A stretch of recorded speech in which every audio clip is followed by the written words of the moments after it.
ನಮಸ್ಕಾರ ಫ್ರೆಂಡ್ಸ್, ನಾನು ಶ್ವೇತಾ ರಾಜೇಂದ್ರನ್ ಮಾತಾಡ್ತಾ ಇರೋದು. ಲಕ್ಷ್ಮಿತಾ ರಾಯರ್ ಮಗಳು ಕನ್ನಡ ಯೂಟ್ಯೂಬ್ ಚಾನಲ್ಗೆ ತಮ್ಮೆಲ್ಲರಿಗೂ ಆತ್ಮೀಯವಾದ ಸ್ವಾಗತ. ಸ್ನೇಹಿತರೆ, ನಾನಿವತ್ತು ವಿಶೇಷವಾಗಿ ಷಟ್ತಿಲ ಏಕಾದಶಿ ಪೂಜೆನ ನಾವು ಯಾವತ್ತು ಮಾಡಬೇಕು, ಯಾವ ದಿನಾಂಕದಲ್ಲಿ ಪೂಜೆ ಮಾಡಬೇಕು ಮತ್ತು ಯಾವ ಮಂತ್ರಗಳನ್ನು ಹೇಳ್ಕೊಬೇಕು ಅನ್ನೋದ್ರ ಬಗ್ಗೆ ನಾನು ನಿಮಗೆ ಮಾಹಿತಿ ತಿಳಿಸ್ತಾ ಇದ್ದೀನಿ.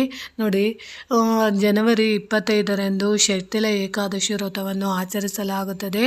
ವಿಷ್ಣು ಪೂಜೆಗೆ ಈ ಶುಭ ದಿನವನ್ನು ಮುಖ್ಯವೆಂದು ಪರಿಗಣಿಸಲಾಗಿದೆ. ಈ ದಿನ ಎಳ್ಳಿನ ಬಳಕೆ ಮತ್ತು ಎಳ್ಳಿನ ದಾನವನ್ನು ಶುಭವೆಂದು ಕೂಡ ಪರಿಗಣಿಸಲಾಗುತ್ತದೆ ಎಂದು ಹೇಳಬಹುದು. ನೋಡಿ, ಹಿಂದೂ ಧರ್ಮದಲ್ಲಿ ಪ್ರತಿ ತಿಂಗಳು ಬರುವ ಏಕಾದಶಿಯನ್ನು ವಿಷ್ಣುವಿನ ಆರಾಧನೆಯಲ್ಲಿ ಪ್ರಮುಖ ದಿನವೆಂದು ಪರಿಗಣಿಸಲಾಗುತ್ತದೆ.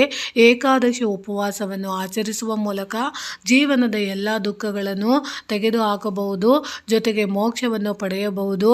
ಏಕಾದಶಿ ದಿನದಂದು ಉಪವಾಸ ಮಾಡುವುದು ಒಳ್ಳೆಯದು ಎಂದು ಹೇಳಲಾಗುತ್ತದೆ. ಧಾರ್ಮಿಕ ನಂಬಿಕೆಗಳ ಪ್ರಕಾರ ಷಟ್ತಿಲ ಏಕಾದಶಿ ಉಪವಾಸವನ್ನು ಬಹಳ ಮಂಗಳಕರವೆಂದು ಕೂಡ ಪರಿಗಣಿಸಲಾಗುತ್ತದೆ. ಈ ದಿನ ಪೂಜೆ ಮತ್ತು ಉಪವಾಸವು ಎಲ್ಲ ರೀತಿಯ ಪಾಪಗಳನ್ನು ತೆಗೆದುಹಾಕುತ್ತದೆ ಮತ್ತು ಜೀವನದಲ್ಲಿ ಸಂತೋಷವನ್ನು ಕೂಡ ತರುತ್ತದೆ ಎಂಬ ನಂಬಿಕೆ ಇದೆ.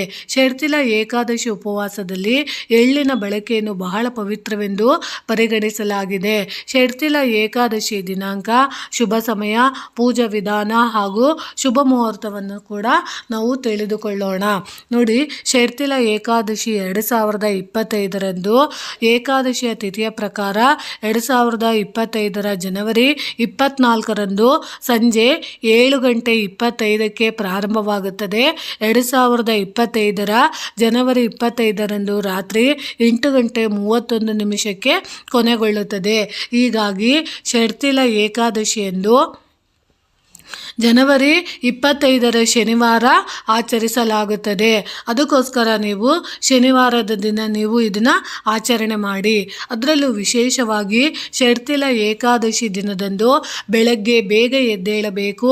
ಎಳ್ಳೆಣ್ಣೆಯಿಂದ ಸ್ನಾನ ಮಾಡುವುದು ಒಳ್ಳೆಯದು. ನಂತರ ಏಕಾದಶಿ ವ್ರತವನ್ನು ಆಚರಿಸಬೇಕು. ಜೊತೆಗೆ ವಿಷ್ಣುವನ್ನು ಕೂಡ ನೀವು ಪೂಜಿಸಬೇಕಾಗುತ್ತದೆ. ವಿಷ್ಣುವಿಗೆ ಹಣ್ಣುಗಳು, ಹೂಗಳು, ಧೂಪ, ದ್ರವ್ಯ ಮತ್ತು ನೈವೇದ್ಯಗಳನ್ನು ಅರ್ಪಿಸುವುದು. ಏಕಾದಶಿಯಂದು ಉಪವಾಸ ಮಾಡಿ ಮತ್ತು ವಿಷ್ಣು ಮಂತ್ರಗಳನ್ನು ಕೂಡ ಪಠಿಸುವಂಥದ್ದನ್ನು ನೀವು ಮಾಡಬೇಕಾಗುತ್ತೆ. ಅಂತಿಮವಾಗಿ ವಿಷ್ಣು ಸೇರಿದಂತೆ ಎಲ್ಲ ದೇವತೆಗಳಿಗೆ ಆರತಿಯನ್ನು ಕೂಡ ಅರ್ಪಿಸಬಹುದು. ಪೂಜೆಯ ಸಮಯದಲ್ಲಿ ನೀವು ತಿಳಿದೋ ತಿಳಿಯದೋ ಮಾಡಿದ ತಪ್ಪಿಗೆ ಕೂಡ ನೀವು ಕ್ಷಮೆಯನ್ನು ಕೇಳಬಹುದು. ಯಾಕಂದರೆ ಏಕಾದಶಿ ಅಂದರೆ ಸರಳವಾಗಿ ಮಾಡುವಂಥ ಏಕಾದಶಿ ಆಚರಣೆಯ ವಿವರಣೆನ ನಾನು ನಿಮಗೆ ತಿಳಿಸೋವಂಥ ಪ್ರಯತ್ನ ಮಾಡಿದ್ದೀನಿ. ಅದರಲ್ಲೂ ಷಟ್ತಿಲ ಏಕಾದಶಿ ದಿನ ನೀವು ಹೇಳ್ಕೊಳ್ಬೇಕಾಗಿರೋಂಥ ಮಂತ್ರಗಳು: ಓಂ ನಮೋ ನಾರಾಯಣಾಯ ನಮಃ, ಓಂ ವಿಷ್ಣುವೇ ನಮಃ, ಓಂ ನಮೋ ಭಗವತೆ ವಾಸುದೇವಾಯ ನಮಃ, ಓಂ ಅಹಂ ವಿಷ್ಣುವೇ ನಮಃ ಅಂತ ನೀವು ಈ 4 ಮಂತ್ರಗಳನ್ನು ಹೇಳ್ಕೊಂಡ್ರೆ ಸಾಕಾಗುತ್ತೆ. ಅದ್ರ ಜೊತೆಗೆ ನೀವು ನೋಡಿ, ಓಂ ನಾರಾಯಣಾಯ ವಿದ್ಮಹೇ ವಾಸುದೇವಾಯ ಧೀಮಹಿ ತನ್ನೋ ವಿಷ್ಣು ಪ್ರಚೋದಯಾತ್, ಈ ಮಂತ್ರವನ್ನು ನೀವು ಪಠಿಸೋದ್ರಿಂದ ವಿಷ್ಣುವಿನ ಆಶೀರ್ವಾದ ಸಿಗುತ್ತದೆ ಮತ್ತು ನೀವು ದುಃಖಗಳಿಂದ ಮುಕ್ತರಾಗಿ ಸಂತೋಷವಾಗಿ ಇರೋದಕ್ಕೆ ಈ ಮಂತ್ರ ನಿಮಗೆ ಸಹಾಯ ಮಾಡಿಕೊಡುತ್ತೆ. ಅದರಲ್ಲೂ ನೋಡಿ, ಈ ಮಂತ್ರ ಕೂಡ ನೀವು ಹೇಳ್ಕೊಬೋದು: ಶ್ರೀಕೃಷ್ಣ ಗೋವಿಂದ ಹರೇ ಮುರಾರಿ ಹೇ ನಾಥ ನಾರಾಯಣ ವಾಸುದೇವ. ಈ ಮಂತ್ರನ ನೀವು ಹೇಳೋದ್ರಿಂದ ಉತ್ತಮ ಫಲಿತಾಂಶಗಳು ಕೂಡ ಸಿಗುತ್ತದೆ. ಮನಸ್ಸಿನ ಶಾಂತಿ ಮತ್ತು ದುಃಖಗಳನ್ನು ಕೂಡ ತೊಡೆದು ಹಾಕುತ್ತದೆ. ಅದಕ್ಕೋಸ್ಕರ ನೀವು ವಿಶೇಷವಾಗಿ ಷಟ್ತಿಲ ಏಕಾದಶಿ ದಿನ ಈ ಮಂತ್ರಗಳನ್ನು ಹೇಳ್ಕೊಳ್ಳೋದು. ಆಚರಣೆ ಬಂದು ತುಂಬಾ ಸರಳವಾಗಿರುತ್ತೆ. ಯಥಾ ಪ್ರಕಾರ 3 ದಿನಗಳ ಕಾಲ ನೀವು ಉಪವಾಸ ಇರಲೇಬೇಕು. ಅದನ್ನು ನಾನು ಏಕಾದಶಿ ಏಕಾದಶಿ ಆಚರಣೆಯ ಪದ್ಧತಿಗಳನ್ನ ನಾನು ಸುಮಾರು ವಿಡಿಯೋದಲ್ಲಿ ಹಾಕಿದ್ದೀನಿ. ನೀವು ಆ ಪದ್ಧತಿಯಲ್ಲಿ ನೀವು ಷಡ್ತಿಲ ಏಕಾದಶಿನ ನೀವು ಆಚರಣೆ ಮಾಡಬೇಕಾಗುತ್ತೆ ಅಂತ ನಾನು ನಿಮಗೆ ತಿಳಿಸ್ಕೊಡ್ತಿದ್ದೀನಿ. ಖಂಡಿತವಾಗ್ಲೂ ಯಾರು ರಾಯರನ್ನು ಮೆಚ್ಚಿಸ್ಬೇಕು ಅಂತ ಇಷ್ಟಪಡ್ತಿರೋ ಅಂಥವರು ಖಂಡಿತವಾಗ್ಲೂ ನೀವು ಷಡ್ತಿಲ ಏಕಾದಶಿ ಆಚರಣೆ ಮಾಡಿ.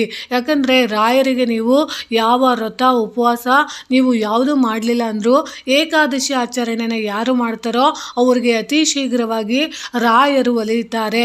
ಯಾಕಂದರೆ ರಾಯರು ಜೀವನ ಪರ್ಯಂತ ಅವರು ಏಕಾದಶಿ ಆಚರಣೆಗಳನ್ನು ಪ್ರಾರಂಭ ಮಾಡಿ ಅದರ ಜೊತೆಯಾಗಿ ಅವರು ಜೀವನ ನಡೆಸಿದಂಥವರು. ಅಂತಹ ಏಕಾದಶಿ ಆಚರಣೆನ ನೀವು ತುಂಬಾ ಸರಳವಾಗಿ ಮಾಡಬೇಕಾಗುತ್ತೆ.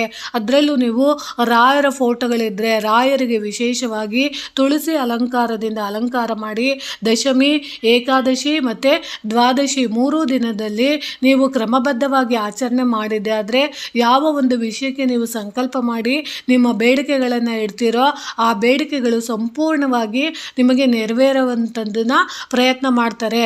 ಯಾಕಂದರೆ ಸ್ನೇಹಿತರೆ, ಕೆಲವೊಂದು ಆಚರಣೆಗಳನ್ನು ನಾವು ಹೀಗೆ ಮಾಡಿ ಹಾಗೆ ಮಾಡಿ ಅಂತ ಹೇಳಿದಾಗ ಕೆಲವೊಬ್ಬರಿಗೆ ಇಷ್ಟ ಆಗುತ್ತೆ, ಕೆಲವೊಬ್ಬರಿಗೆ ಇದೆಲ್ಲ ಮಾಡಬೇಕನ್ನೋ ಬೇಜಾರಿರುತ್ತೆ. ಅದಕ್ಕೋಸ್ಕರ ನಾನು ಹೇಳೋದು, ನಿಮಗೆ ಇಷ್ಟ ಆದರೆ ನಿಮ್ಮ ಮನಸ್ಪೂರ್ವಕವಾಗಿ ನಿಮಗೆ ಮಾಡಬೇಕು ಅಂತ ಅನಿಸಿದ್ರೆ ಮಾತ್ರ ನೀವು ಷಡ್ತಿಲ ಏಕಾದಶಿ ಆಚರಣೆ ಮಾಡಿ.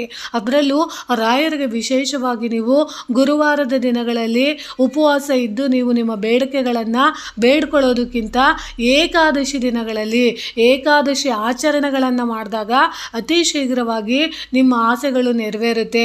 ಅದರಲ್ಲೂ ರಾಯರಿಗೆ ತುಂಬ ಸರಳವಾಗಿ ನೀವು ಏಕಾದಶಿ ಆಚರಣೆನ ಮಾಡ್ಬೋದು. ಬ್ರಹ್ಮ ಮುಹೂರ್ತದಲ್ಲಿ ನೀವು ಬೆಳಗಿನ ಜಾವ ಎದ್ದು ರಾಯರ ಫೋಟೋ ಇಟ್ಟು ಅದರಲ್ಲೂ ನೀವು ದಶಮಿ ದಿನದಿಂದಲೇ ಪ್ರಾರಂಭ ಮಾಡಿ. ದಶಮಿ ದಿನ ನೀವು ಉಪವಾಸ ಇರಬೇಕಾಗುತ್ತೆ.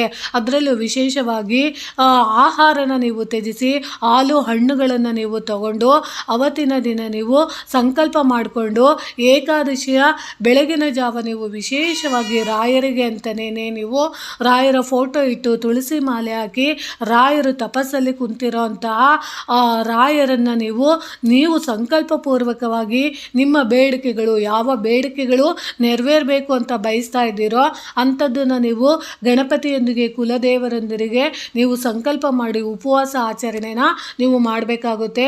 ವಿಶೇಷವಾಗಿ ನೀವು ಅವತ್ತಿನ ದಿನ ಅನ್ನ ಸ್ವೀಕರಣೆ ಮಾಡಬಾರ್ದು. ಕೆಲವೊಂದು ಗ್ರಂಥಗಳ ಪ್ರಕಾರ ನೀರು ಸಹ ಕುಡಿಬಾರ್ದು ಅಂತ ಹೇಳ್ತಾರೆ. ಅದನ್ನು ನಾವು ಹೇಳಕ್ಕೆ ಹೋದಾಗ ತಪ್ಪಾಗುತ್ತೆ. ನಿಮಗೆ ಯಾವ ರೀತಿ ಉಪವಾಸ ಇರಬೇಕು ಅಂತ ನೀವು ಸಂಕಲ್ಪ ಮಾಡ್ಕೊತೀರೋ ಅಥವಾ ಹಾಲು ಹಣ್ಣನ್ನು ತೊಗೊತೀನಿ ಅಂತ ಸಂಕಲ್ಪ ಮಾಡ್ಕೊತೀರೋ ಅಥವಾ ಅವಲಕ್ಕಿನ ತೊಗೊತೀನಿ ಅಂತ ಸಂಕಲ್ಪ ಮಾಡ್ಕೊತೀರೋ ಅಥವಾ ನಿಮಗೆ ಯಾವ ರೀತಿ ಸಂಕಲ್ಪ ಮಾಡಿ ಉಪವಾಸನ ಇರಬೇಕು ಅಂತ ಬಯಸ್ತೀರೋ ಅಂಥವ್ರು ಇರ್ಬೋದು. ಆದರೆ ಗ್ರಂಥದಲ್ಲಿರೋ ಪ್ರಕಾರ ದಶಮಿ, ಏಕಾದಶಿ, ದ್ವಾದಶಿ ದಿನ 3 ದಿನಗಳ ಕಾಲ ನಿರಂತರವಾಗಿ ಉಪವಾಸ ಇದ್ದು ಆ ನಂತರ ನೀವು ಆರ್ಘ್ಯನ ಕೊಟ್ಟು ತದನಂತರ ನೀವು ಪಾರಾಯಣ ಮಾಡಿ ಆ ನಂತರ ನೀವು ಉಪವಾಸನ ಕೈ ಬಿಡಬೇಕಾಗುತ್ತೆ. ಅದಕ್ಕೋಸ್ಕರ ನಾನು ಹೇಳೋಕ್ಕೆ ಹೋದರೆ ಕೆಲವೊಬ್ಬರಿಗೆ ಅದನ್ನೆಲ್ಲ ಮಾಡೋಕ್ಕಾಗಲ್ಲ ಅಂತ ಬೇಜಾರು ಮಾಡ್ಕೊತಾರೆ.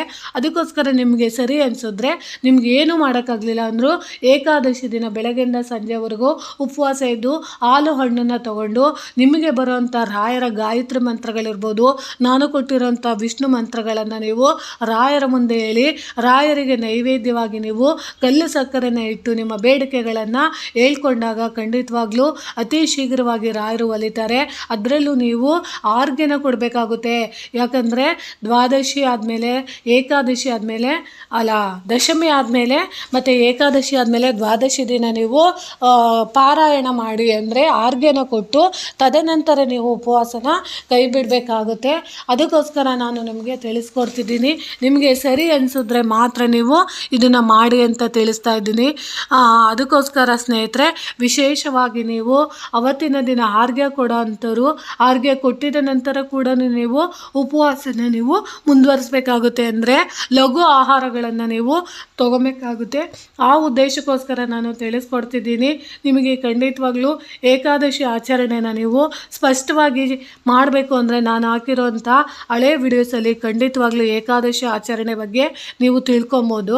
ನಿಮಗೆ ಸರಿ ಅನಿಸಿದ್ರೆ ಖಂಡಿತವಾಗ್ಲೂ ಮಾಡ್ಕೊಳ್ಳಿ.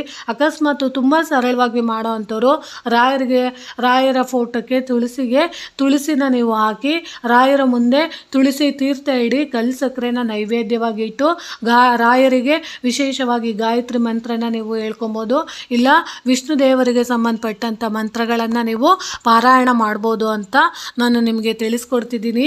ಅವತ್ತಿನ ದಿನ ಖಂಡಿತವಾಗ್ಲೂ ನೀವು ಏಕಾದಶಿ ಆಚರಣೆ ಮಾಡೋರು ಆ ಏಕಾದಶಿಗೆ ಸಂಬಂಧಪಟ್ಟಂಥ ಕಥೆನ ನೀವು ಅವತ್ತಿನ ದಿನ ಖಂಡಿತವಾಗ್ಲೂ ಪಾರಾಯಣ ಮಾಡಲೇಬೇಕು.